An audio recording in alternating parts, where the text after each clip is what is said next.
Well, hello there, fellow members of Indy Grid community. Yes, indeed, I'm going to be talking today a little bit about Toy Story, but let me first remind you where we've come from.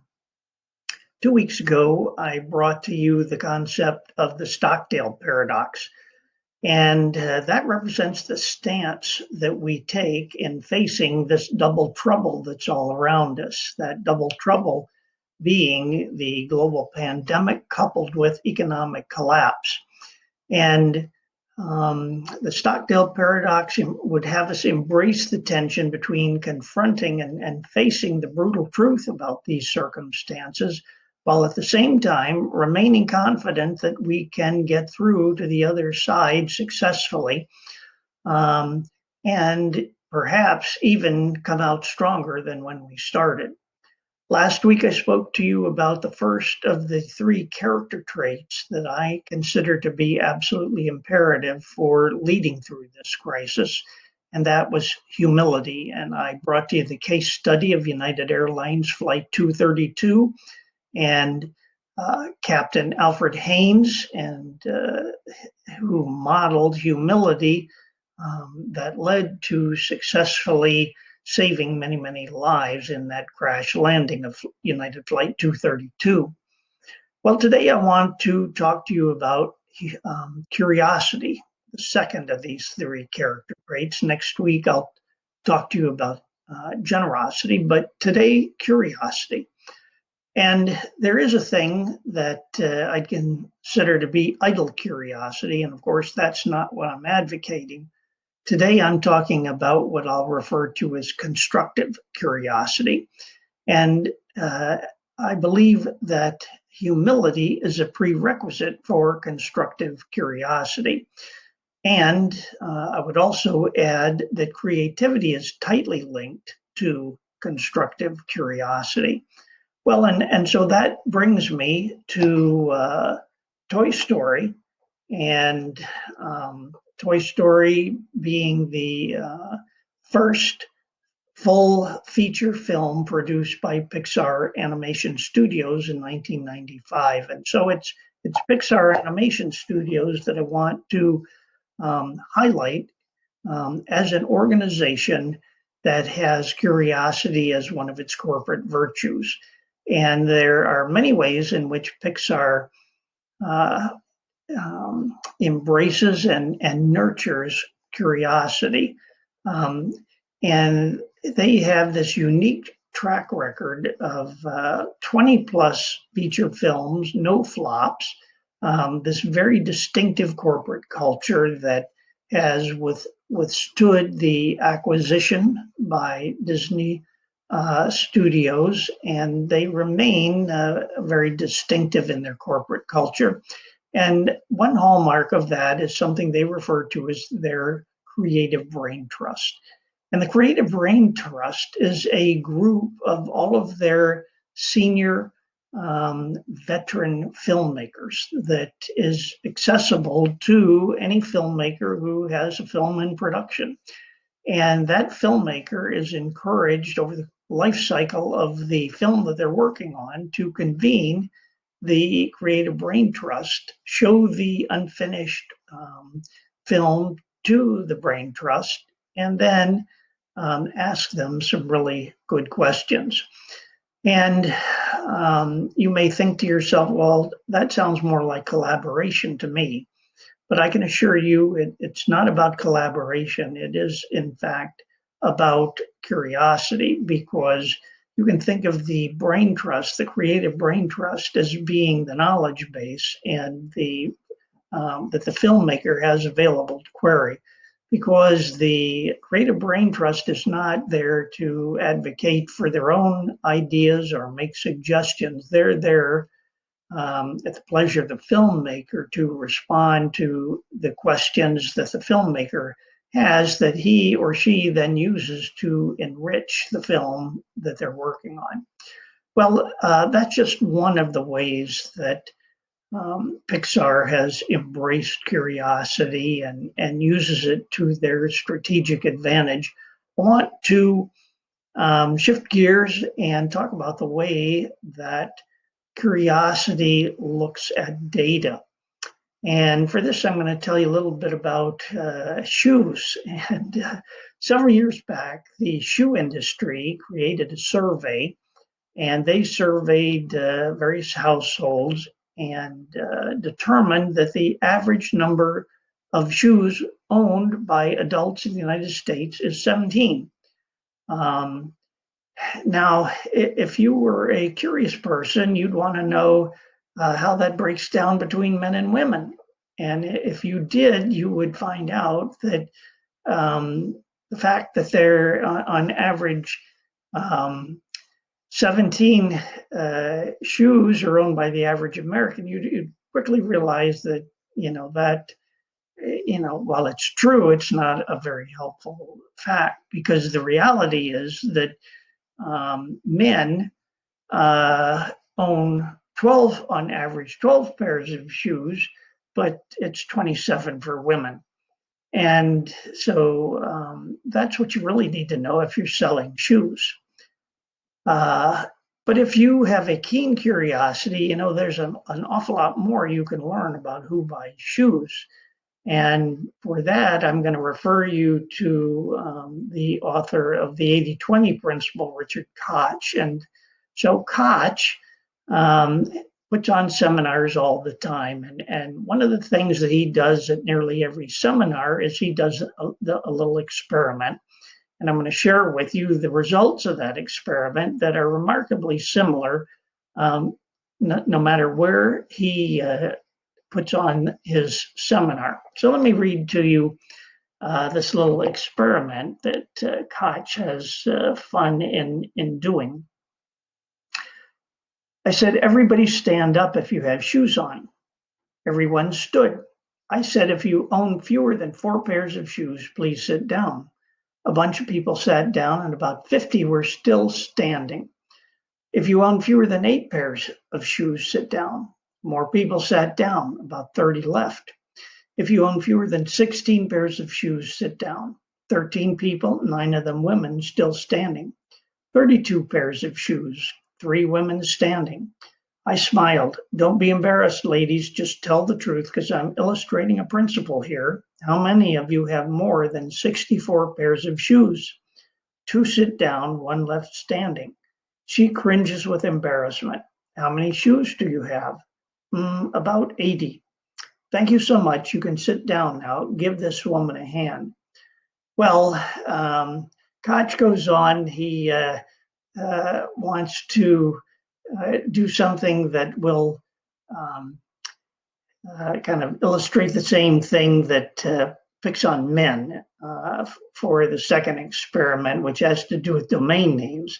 I'm not going to read to you the whole thing, but it ends up in a very similar situation. I'll just read kind of the final stages of the experiment.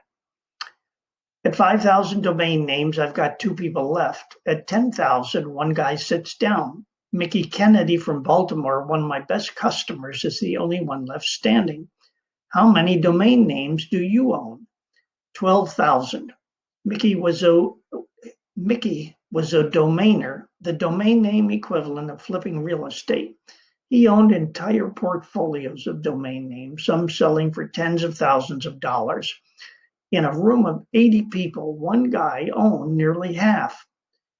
So here's my point. The curious person who understands how unevenly distributed your clients are really has a competitive advantage. And knowing that the average number of shoes of all U.S. adults is, it's nice information, but it doesn't help you sell shoes. And what you really need is curiosity to dig deeper and understand the distribution of your client base. And I'm going to guess that whether you're selling shoes or domain names or the services that you provide, there is a small group of people who are the ones who really appreciate the value that you add and your unique competitive advantage.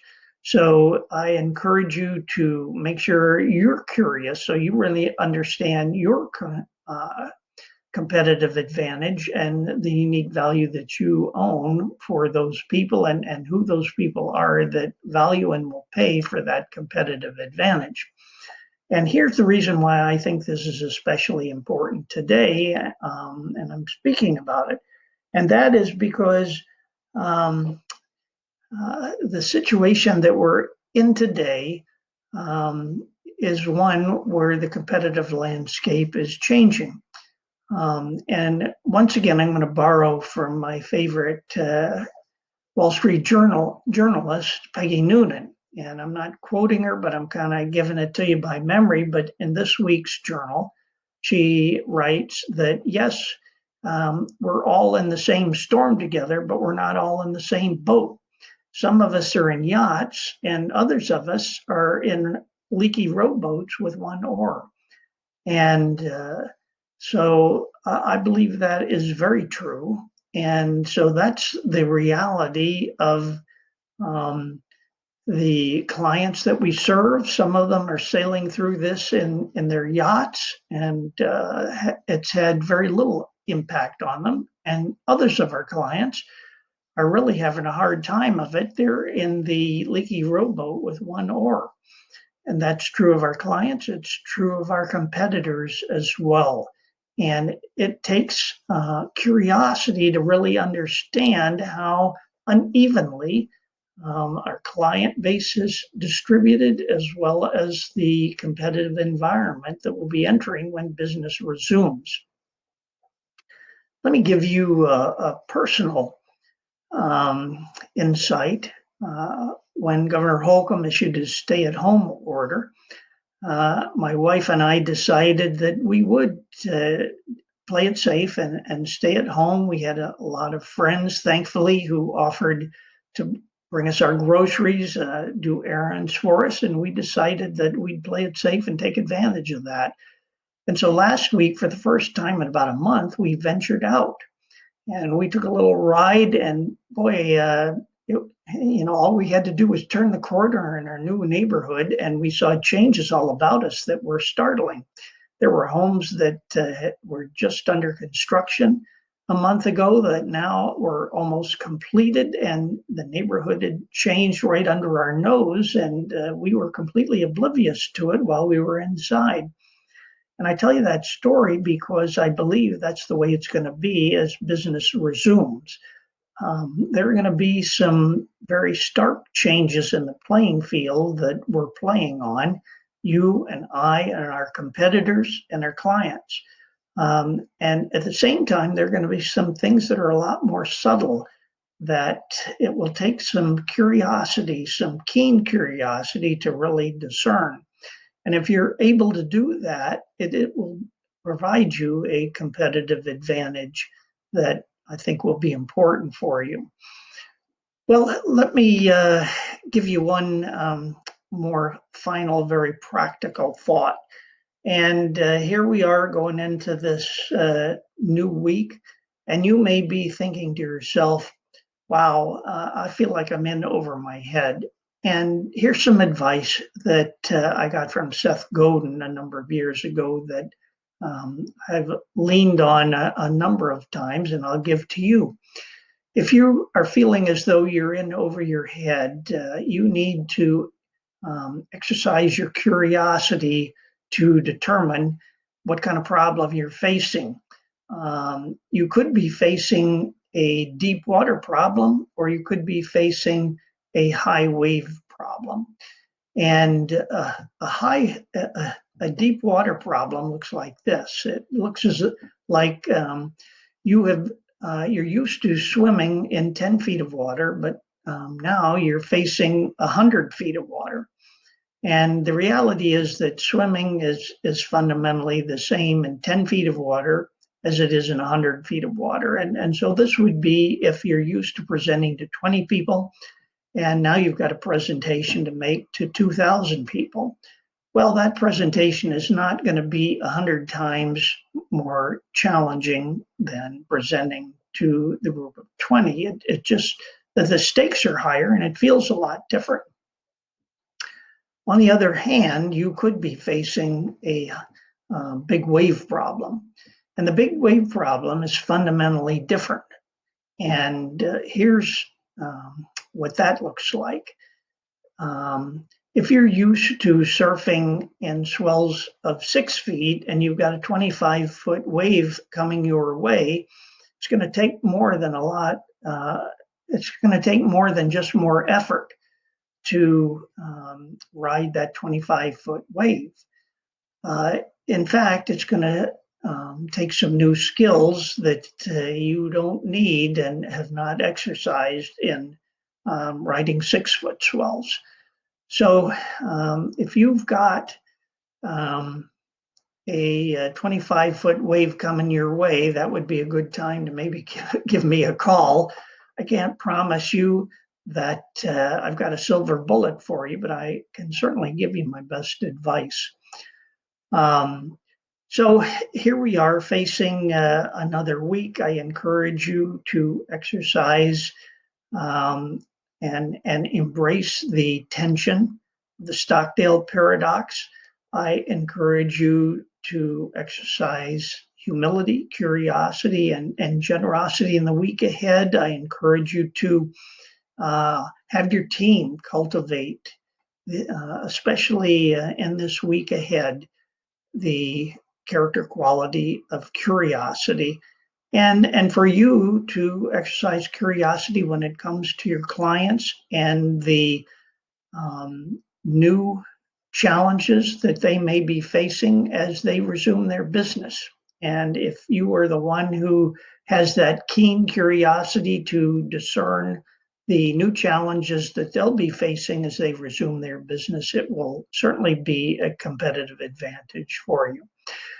So with that, I wish you well in the week ahead and look forward to speaking to you again next week when we talk about generosity.